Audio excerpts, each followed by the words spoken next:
Hello, this is the Tradesight Stocks and Futures Market Preview for Wednesday, the 7th December 2016. Hope you're having a good trading week. It was a little slow on Tuesday. We got some stuff done. We had some nice futures trades early, but overall it was a fairly slow session until the last 20 minutes or so to pop the futures a little bit. We'll look at the intraday action in a moment, but overall it was not the exciting day I had hoped for. So here's a look at the ES front month futures contract. This is the daily chart of the S&P. Which is the proper technical way to look at the market in futures form.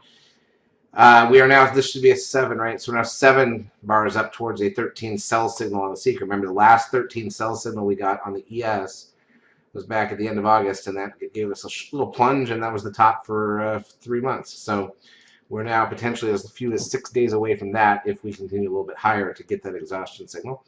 If you look at the pattern, it's a breakout. Moved up very small amount on the breakout, pulled back to retest the breakout area, and now looks like it's trying to turn up. Generally speaking, from a technical perspective, if you take out the highs, you could run there. Let's go through all the major indices. So here's crude oil, down 87 cents to 50.92, coming back after sweeping the all-time highs from the year this week. Gold down 4.9. It's interesting, it says down 4.9, but the chart shows up for the day. That's interesting. S&P, like I said, cash index up 7, all of it in the last few minutes of the day. NDX was up 10. Really flat day for the NASDAQ. Still has not come near all-time highs. A couple hundred points away from that. Stocks up 11, bouncing back after the sell-off last week. Biotech's up 24, still kind of down for the month.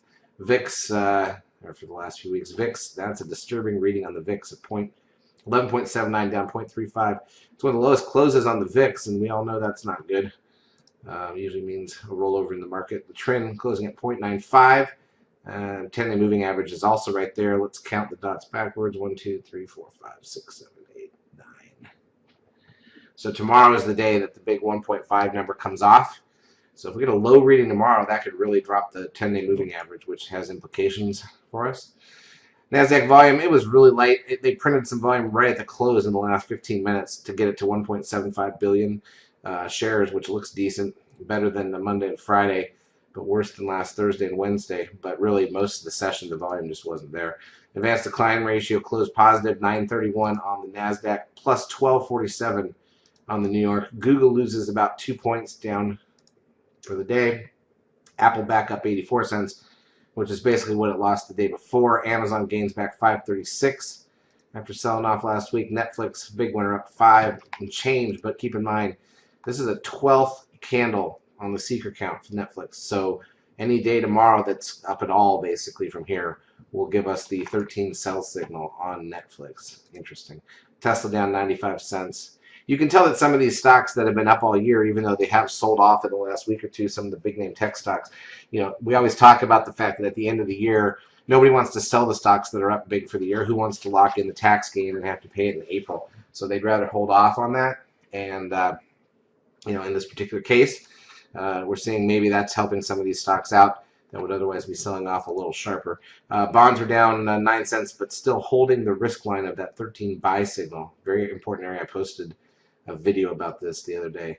Interesting. If this cracks, that's going to be trouble. Let's take a look at the intraday action so you can see it. So it was very flat. The ES finally drifted up in the last few minutes of the day. It had made highs ahead of that, but nothing happened when it made the new highs. NASDAQ side was even worse all day. Look at this. We got the swing down and back up early to establish a small range, and then that was it for the entire day. Closed in the middle of that range. All right, so on Wednesday, minor economic data. We've got the MBA mortgage index, JOLTS job openings number, and crude oil inventories. And then in the afternoon, we have consumer credit. Then on Thursday, we still have some jobless claims data, and we've still got wholesale inventories and Michigan sentiment left this week. We'll have a market preview for Thursday and Friday tomorrow, but we are running low on economic data left this week. I was hoping for a good trading week. So far, it's been positive, especially with the futures stuff being so easy. But I'd like to see some good stock swings here before we get into that Christmas 2 weeks out. Right about 2 weeks from today is when things are going to slow down. So we'd like to see something, give us some good action for a couple days in here. Charts, as usual, brought to you by eSignal 12. If you've not yet taken the trial of our services, feel free to do so. We will help you out for a couple weeks. Have a great trading week.